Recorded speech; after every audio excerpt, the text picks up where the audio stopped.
Magandang araw, family. Nagpabalik po ako para pakita sa inyo kung paano i-configure ang ating Xiaomi Redmi AC2100 dual band router. So pagkatapos po natin ikabit kanina at i-power on, configure na po natin siya. Okay? So punta lang po tayo dito sa Google Chrome browser. Okay, at i-type nyo po yung default IP. So, ang default IP po ng Redmi router ay 192.168.31.1. Okay, so bago po tayo mag-proceed, huwag nyo po kalimutan na mag-install po kayo ng Chrome extension na Google Translate. Kakailanganin po natin to pag-setup. Okay, kasi lahat po ng settings ay naka-Chinese version. Okay, so sa umpisa, automatic po ang hinihingi po niyan ay admin password. So ang admin password po ay kapareho po ng default Wi-Fi password ng router na makikita sa ilalim ng hardware. Okay, so yan, enter lang po or click. Ayan na po. So, since meron akong Google Translate na naka-install, right-click, translate to English. Yan na po. Okay? Make sure po na connected to itong router nyo sa internet kasi hindi po yan magta-translate nang hindi kayo online. Okay? So, ito po. Ito yung ating Redmi. Ito yung ating modem at internet source. Okay? So, nadidetect ni router kung ano yung bandwidth speed ko. Automatic yan. 33.96 or 35 Mbps. Okay? Tapos, dito po, makikita nyo rin, may dalawang nakakabit. Yung cellphone and itong computer natin. So, ito po, pinapakita niya, dahil dual band siya, meron siyang 2.4 and 5 GHz na band.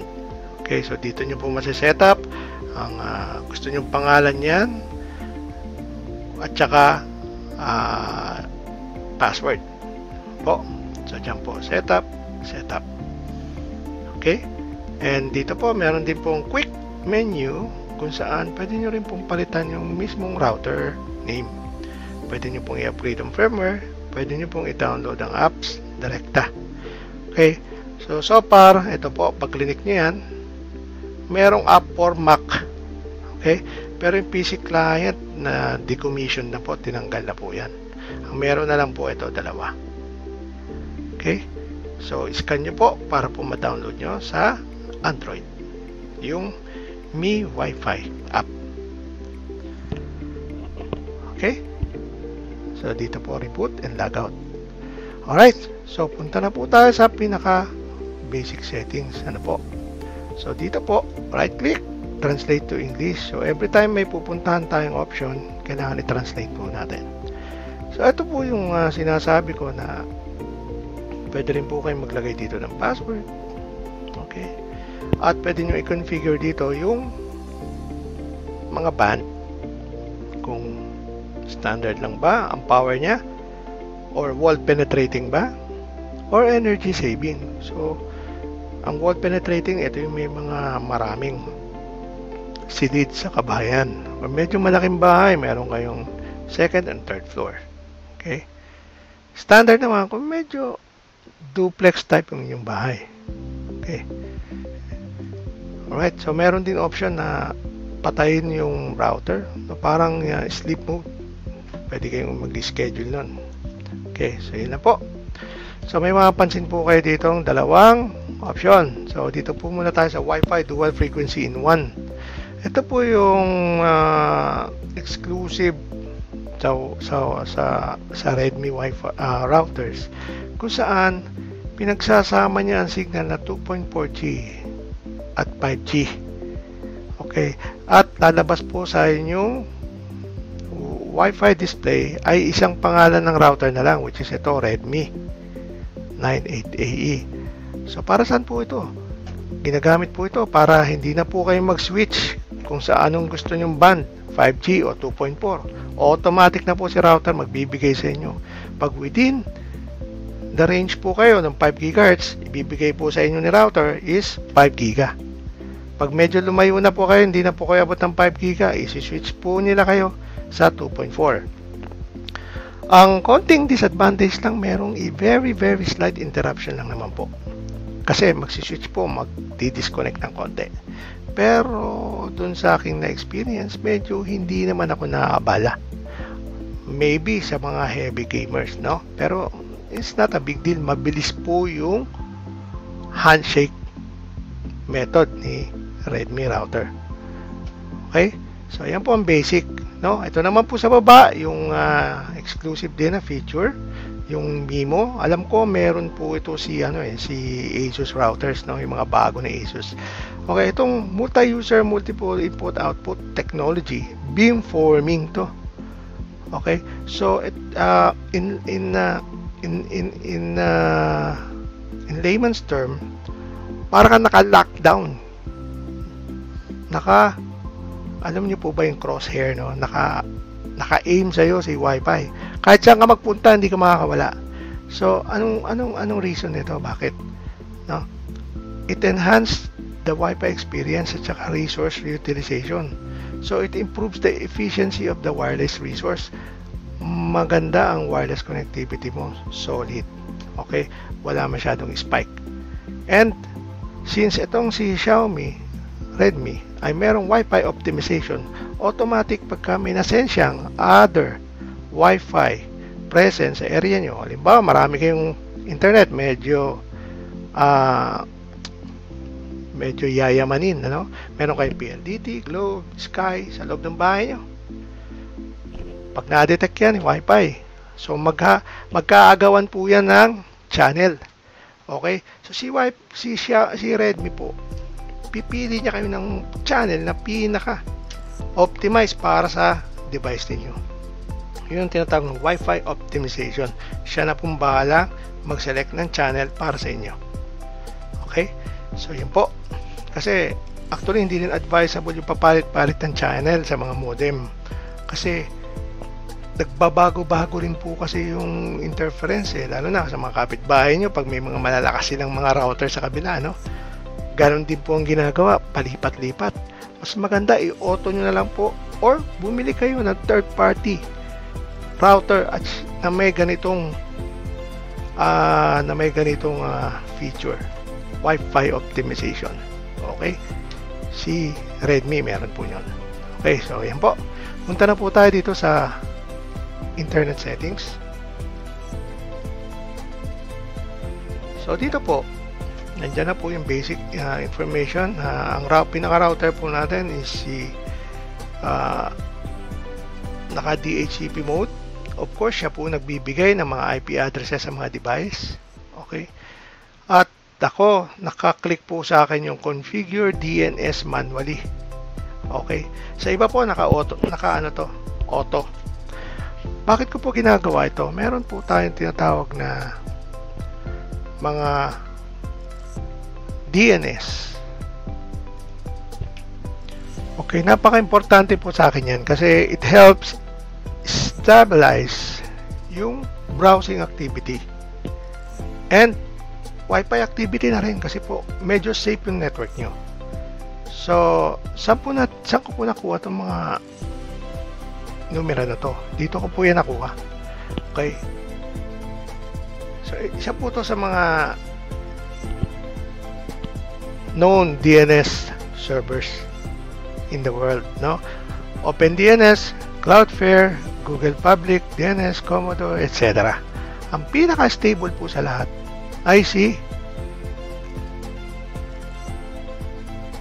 Cloudflare po. So, ayan po. Kikita nyo dyan. Yan lang pong ilalagay nyo sa DNS. Okay, domain name server ang tawag dyan. So, ito yung parang server protection na binibigay libre. Libre lang po ito sa mga internet users. Okay? So, si .1.1 po kasi nagbibigay po yan ng good performance and faster browsing activity. At pag pinalitan nyo naman po ng dulo ng 2, bibigyan niya po kayo ng malware protection. Pinalitan nyo naman po ng 3 yung dulo, bibigyan naman po niya kayo ng malware plus yung mga X-rated site protection, lalo na kung may mga bata sa lugar niyo. Okay?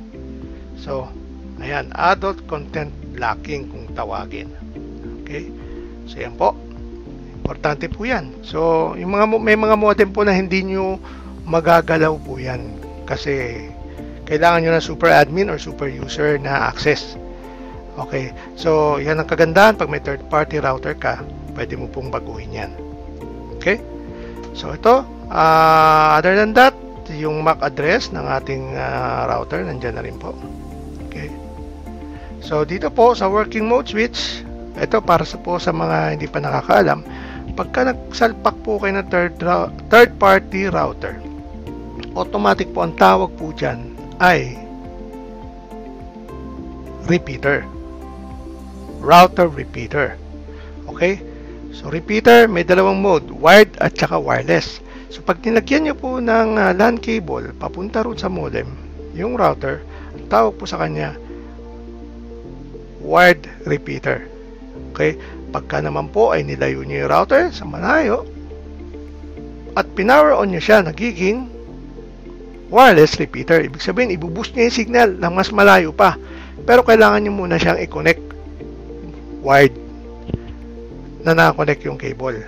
Dito nyo po siya masi-switch. Okay? I-switch nyo po muna dyan.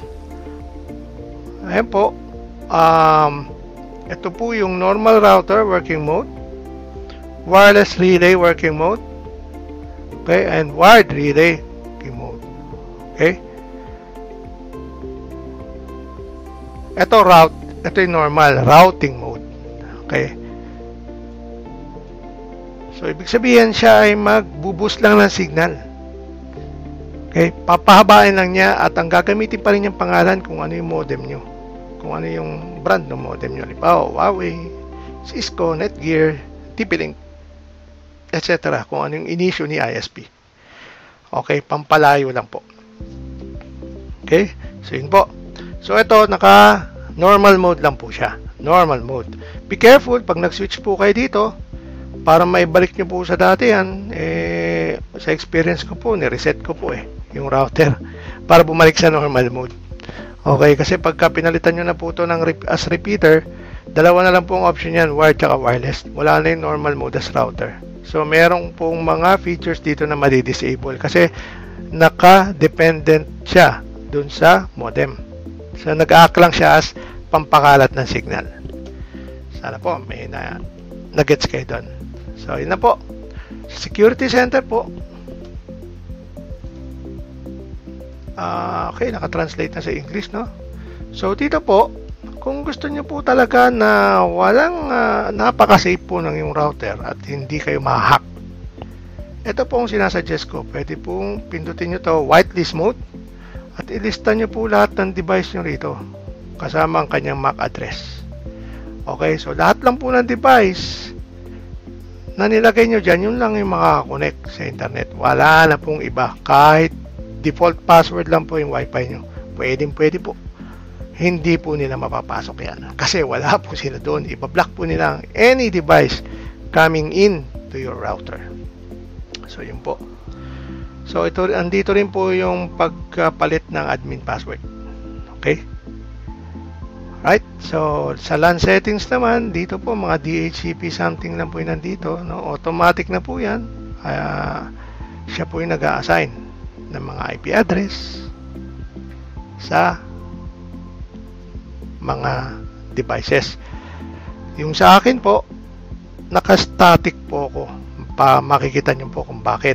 So dito nag-a-assign siya ng mga IP address, pero isa sa mga IP address dyan, kinuha ko po as static. Ibig sabihin, inassign ko po para sa device ko, sa cellphone, at may inassign din po ako para sa desktop exclusively. Bakit po? Malalaman po natin. So punta po tayo sa advanced setting. So for advanced users po, no, itong advanced setting. So sa advanced settings, meron kayong ilang mga category dyan. Itong QoS ay isa sa mga features ng ating router So, dito po kayo nag-a-assign ng bandwidth. For example, meron po kayong mga nilagay na mga users, mga nakakabit na users, no? Pwede po kayong mag-allocate dito. Halimbawa, meron po kayong kapatid o member ng family na mahilig mag-YouTube, mag-stream, or mag-Netflix, at dahil doon nakaka-apekto ito sa inyong work from home or work at home. So, ang gagawin niyo po rito, bigyan nyo lang po siya, since wala namang kwento yung ginagawa niya, sorry to tell, bigyan nyo lang po siya ng sapat na bandwidth na magamit niya. For example, 4 Mbps, 5 Mbps, solid yon sa kanya yon. Ano? Yun lang yung speed na pwede niyang kainin, kasi may mga site po na hindi filtered ang speed Malakas kumain. May mga cellphone din pong mga ganon, mga brands like Oppo, Vivo, malakas pong sumagop yan, and Samsung, malakas pong sumagop ng bandwidth yan. Pag yan po ay nag-media mode, kakain po ng bandwidth yan, particularly YouTube, Vimeo, okay, Dailymotion, so malakas po kumain yan. Okay? Sa ngayon po, hindi ako nakakonfigure ng any QoS kasi wala naman pong heavy user, kasi madalas po kaming wala sa bahay. Okay, so ito po, punta na po tayo sa DHCP static IP allocation. So ito po yung sinasabi ko kanina na meron akong mga device na naka-configure as static IP. So katulad nito, yung aking Xiaomi Mi 9 SE ay naka-static na 192.168.31.134. Ito ang inassign ko po sa kanya, 134. Okay? Inassign ko po sa kanya yan, dun sa aking mismong device, dun ko po configure yan. At sa desktop, ito naman po. Okay? So, dito po, ito pwede ko po i-unbind to.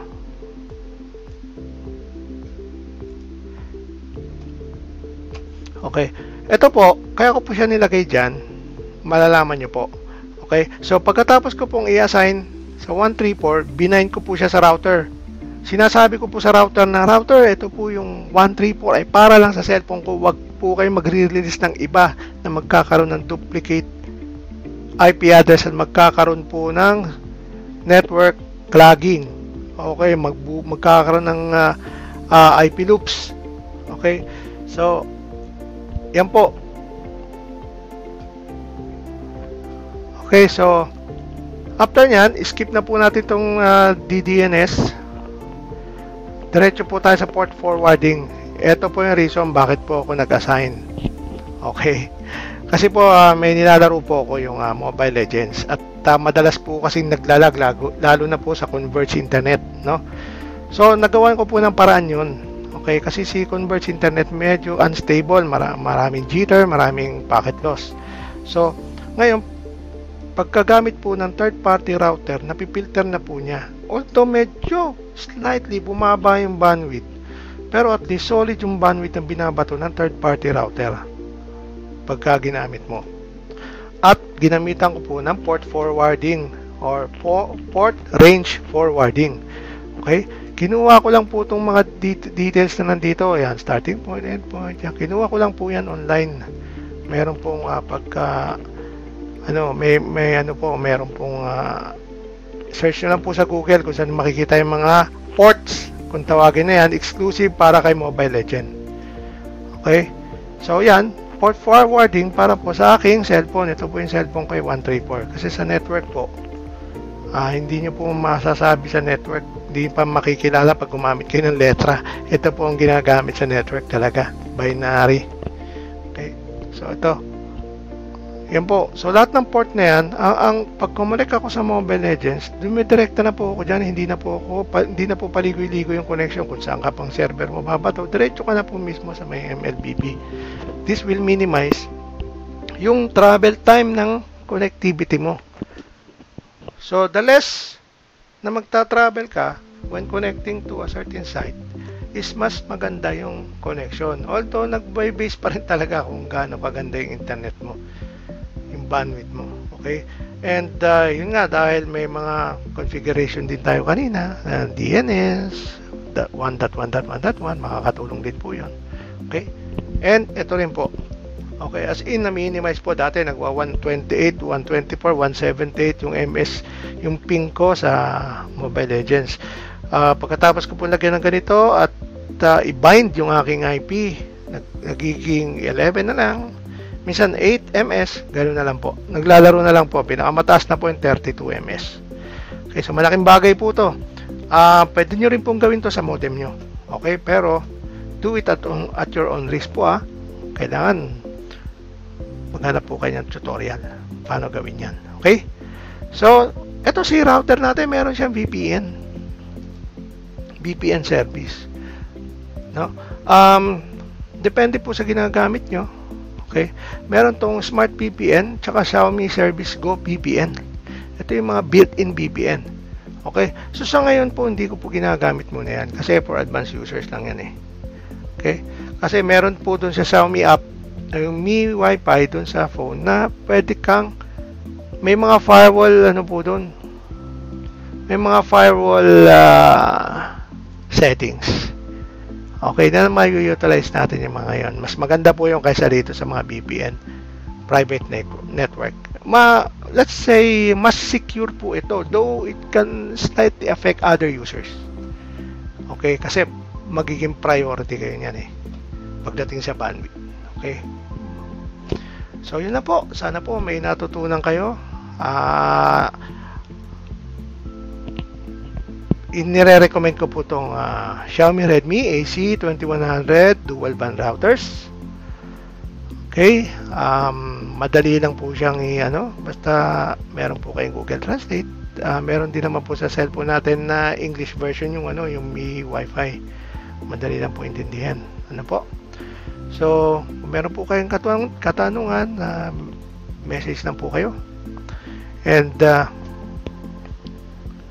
isa po ito sa pinakamagandang 2100 series na router. Okay? Meron siyang dual core, 888 MHz per core, maximum 128 users.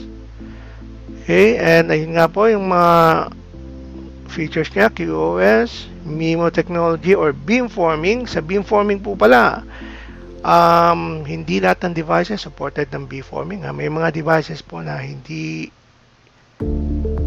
capable sa beamforming. Okay, i-search nyo lang po by Google or punta po kayo sa Wireshark site at alam ko po doon ko nakita yung mga list of gadgets eh. Although yung iba po kasi hindi na updated, pero ako in-enable ko lang po yan para just in case na may device akong ganun naka-lockdown mode na yung Wi-Fi. Okay, so yun lang po. Pag nag-connect po pala kayo ng third party router, pwede na rin pong i-hide yung modem nyo para hindi nyo na po siya nakikita sa listahan to avoid confusion. I-hide nyo na lang po yung SSID para hindi nyo nakikita. Okay? Yun lang po. Salamat and stay safe, family.